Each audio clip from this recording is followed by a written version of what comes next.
یا علی مدد. الوائز ابو علی wise number 94.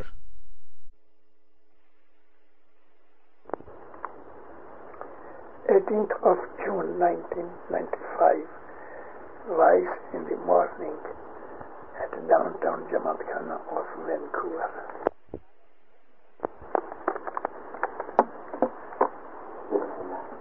Ya Ali Madad. Allahumma salli ala Muhammad al-Mustafa wa ali Muhammad al-Mustafa ila qiyamah. جس بھائیڑے ہت کرنی کمائی بھائی تسے آگڑ پھل تیسا جس رے بھائیڑے ہت ساکھ بھلیری بھائی آگڑ تسے پھل ڈھویا. مولانا حضرت امام پہ صلوات پڑھو دیندار اللہم صلی علی محمد و آل محمد.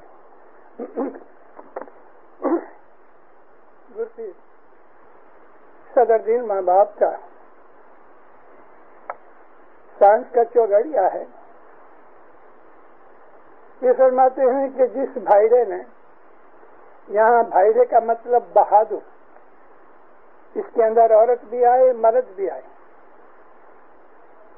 کچھی میں کہتے ہیں یہ بھائڑو ہے، یعنی کہ ہمت والا بہادر ہے،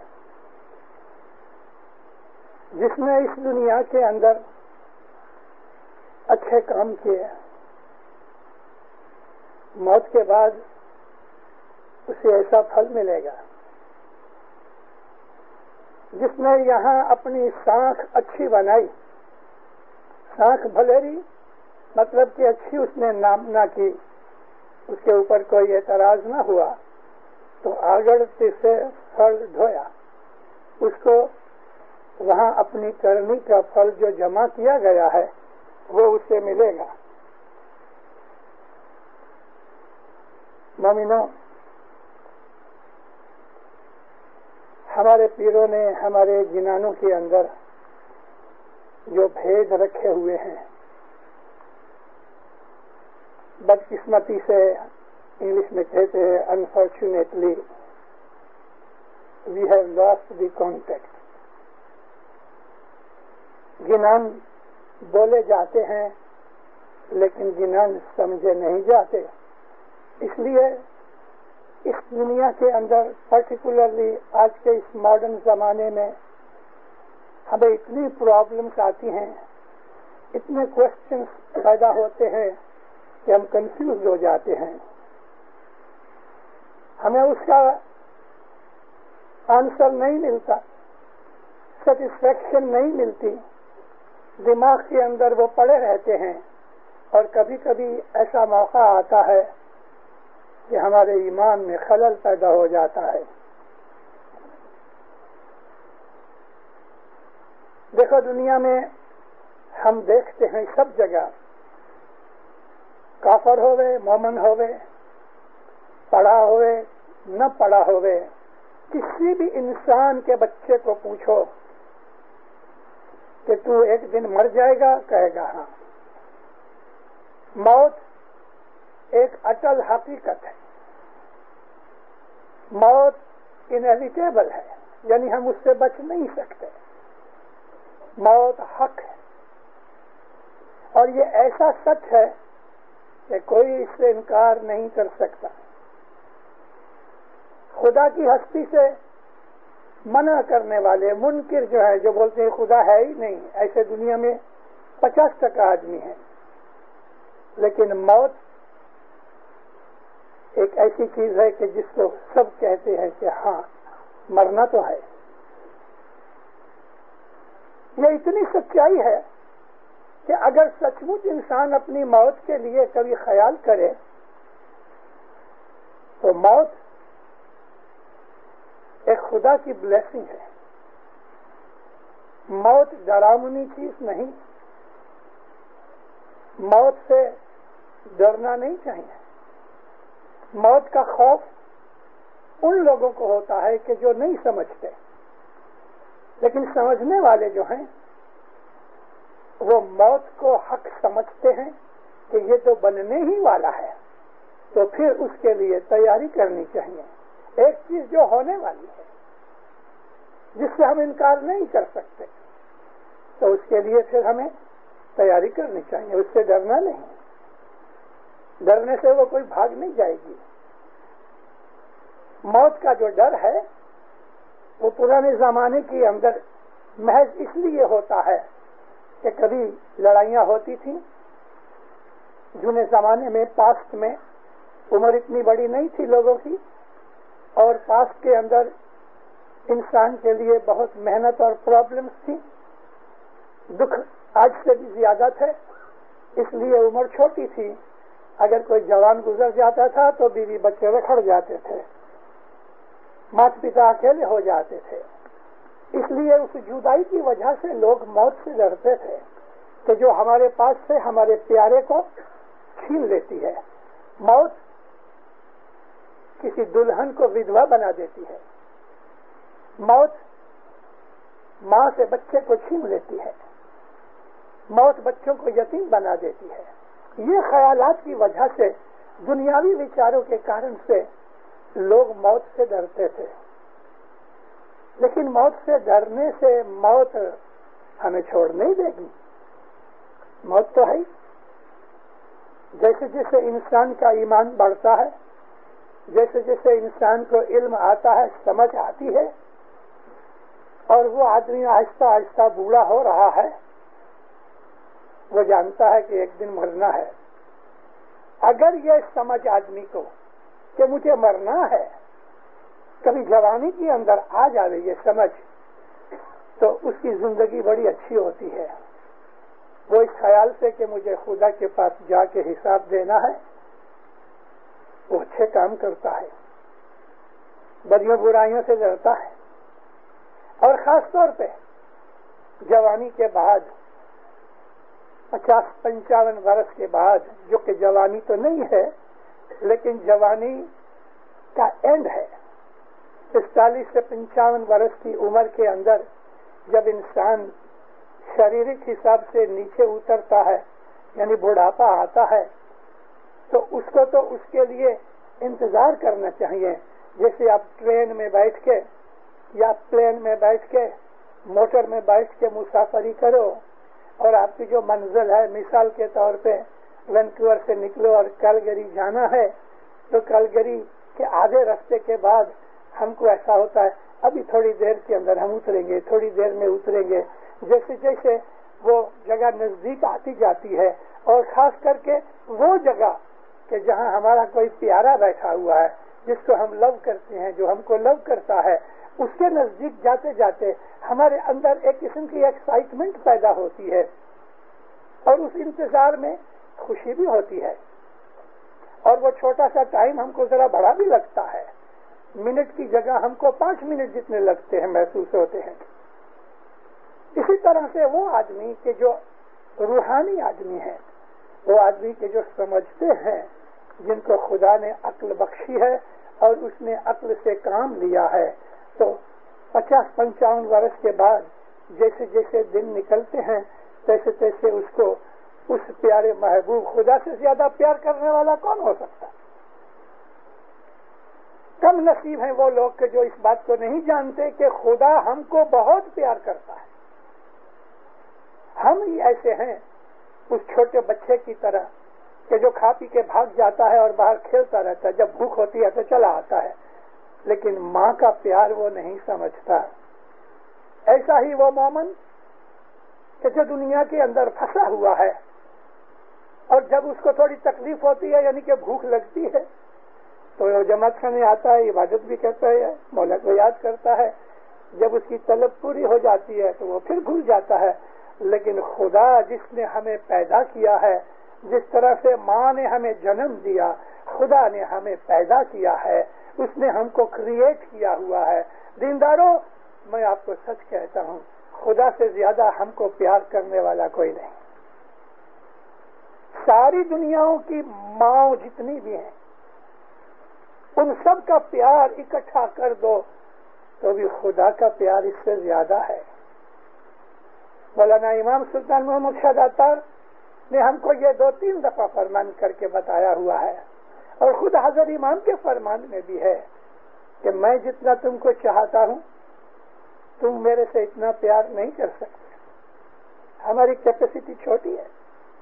تو وہ پیار کرنے والا مولا جس نے ہمیں دنیا کے اندر بھیجا، جیسے کہ ایک باپ اپنے بچے کو تھوڑا بڑا ہوتا ہے تو ایجوکیشن کے لیے دوسرے ملک میں بھیج دیتا ہے، اور وہ چاہتا ہے کہ ایجوکیشن پوری کر کے تو وہ گھر پہ آوے۔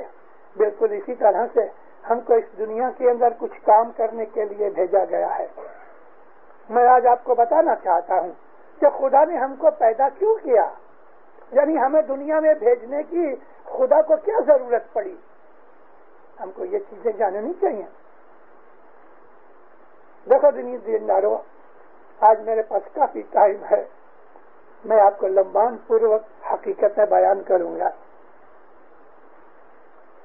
مجھے معلوم ہے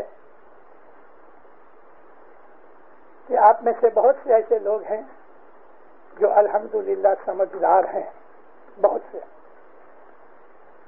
یعنی سمجھدار تو سب ہیں لیکن بعض لوگ زیادہ سمجھدار ہیں۔ آپ میں الحمدللہ ایسے لوگ بھی ہیں جو عبادت اچھی طرح کرتے ہیں، آپ میں ایسے لوگ بھی ہیں کہ جو عبادت میں سیریس ہیں۔ مجھے ان کی وائبریشنز ملتی ہے اور ان کے چہروں پہ ایک قسم کی ٹرانکویلٹی ہوتی ہے، ایک پیس ہوتی ہے۔ جس طرح دنیا کے اندر ہم عطر وغیرہ پرفیوم لگا کے آویں تو ہمیں کہنے کی ضرورت نہیں کہ میں نے پرفیوم لگائی ہوئی ہے، کیونکہ اگر وہ ہمارے پاس آئے گا تو ہم کو اس کی پرفیوم کی بات آئے گی، اس کو کہنا نہیں پڑے گا کہ میں نے پرفیوم لگائی ہے۔ جو روحانی آدمی ہوتے ہیں ان کو منہ سے کہنے کی ضرورت نہیں کہ میں بہت آگے بڑھا ہوا ہوں، اس کی حاضری میں آپ کو پیس ملتی ہے، آپ کے دل کو شانتی ملتی ہے۔ تو ایسے لوگ الحمدللہ آپ کی جماعت میں ہیں، ہر جماعت میں کچھ نہ کچھ لوگ ہوتے ہیں۔ خدا تعالی، اب دیکھو یہ جو میں ابھی پوائنٹ بیان کر رہا ہوں یہ ذرا سٹل پوائنٹ ہے، یعنی ڈیپ تھنکنگ کے لیے ہے، میں کوشش کرتا ہوں اس کو ایزی کر دوں۔ خدا بالکل اکیلا تھا، کوئی سرشٹی نہیں تھی، کچھ نہیں تھا۔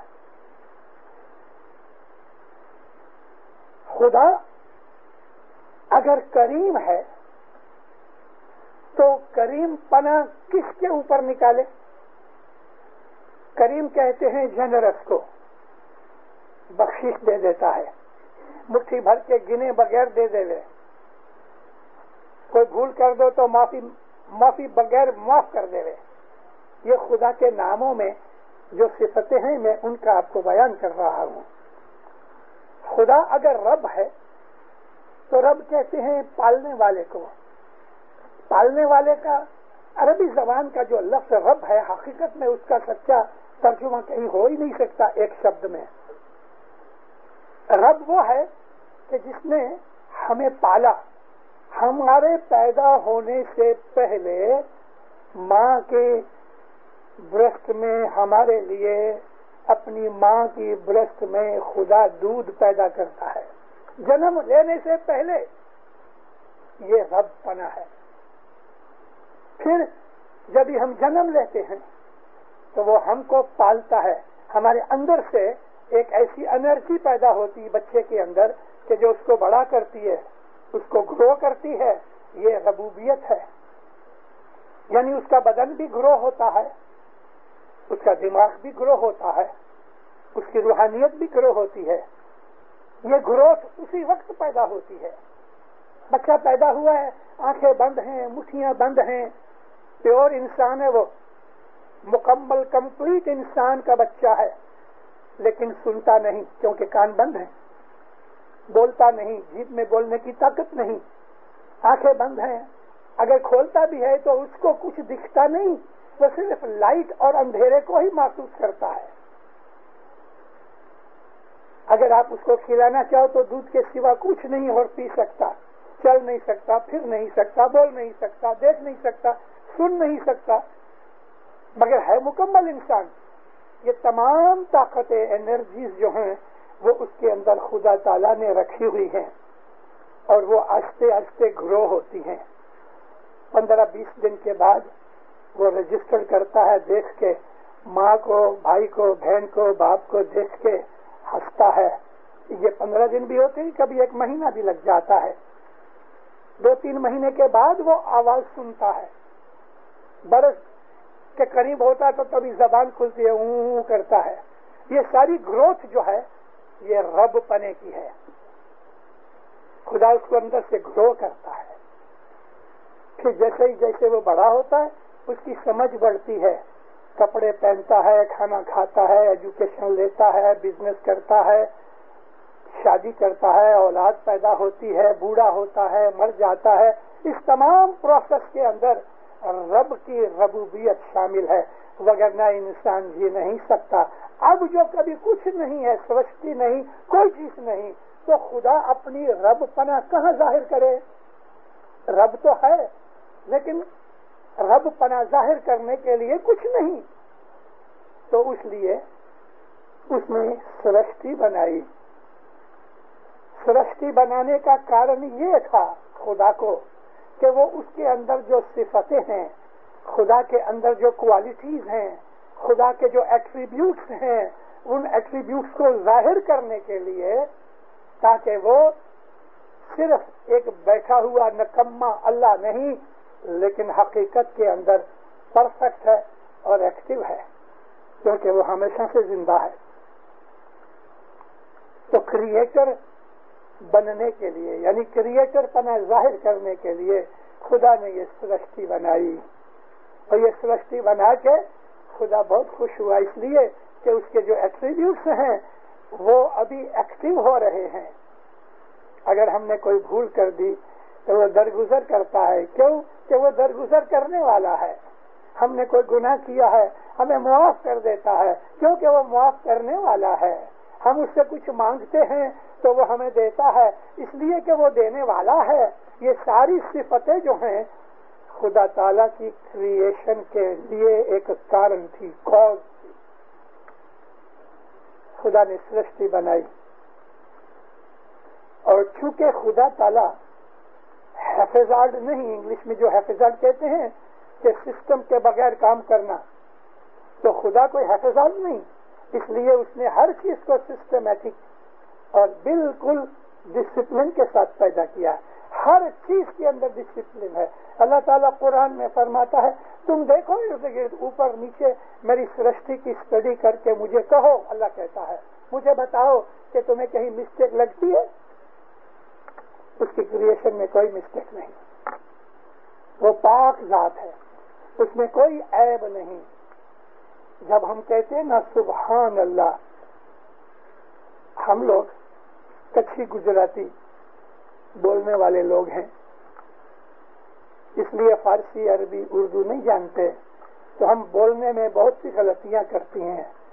بھا عربک زبان میں نہیں ہے، سبحان یہ نہیں، سبحان، ب اور ہ کو جدا کرو، سبحان اللہ، سبحان اللہ، سبحان اللہ نہیں، سبحان اللہ۔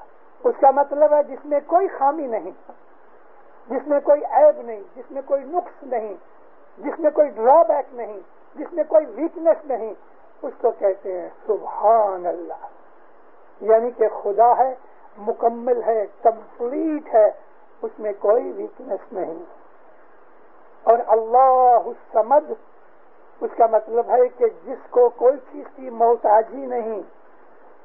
2-4 گھنٹے نکل جائیں، ہمیں پیاس لگتی ہے، ترس لگتی ہے، کھانے کی حاجت ہوتی ہے، بھوک لگتی ہے،